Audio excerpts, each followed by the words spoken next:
સો જ્યારે નવું land location બી નવું નક્કી કરવાનું હોય ત્યારે બી અમારે ઘણું મહેનત કરવી પડે છે. નવા લોકેશન, કઈ ટાઈપનો પ્લોટ, કઈ દિશાનો પ્લોટ, કેટલા રોડ કોર્નરનો પ્લોટ છે, એ દરેક વસ્તુ જોઈને અમે સિલેક્ટ કરીએ છીએ કે ભાઈ અમે અહીંયા નવો પ્રોજેક્ટ કરશું.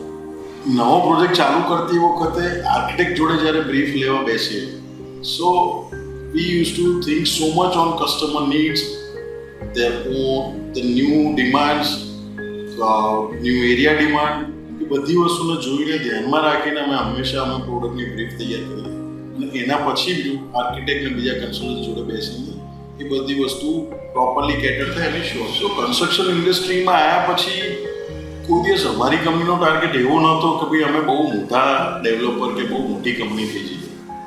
અમારો હંમેશા ટાર્ગેટ એવો હતો કે we want to B the finest. V always want to do something unique જે કદાચ કસ્ટમરને પહેલાં કોઈ આપ્યું ના હોય ને આપણે ઇન્ટ્રોડ્યુસ કર્યું.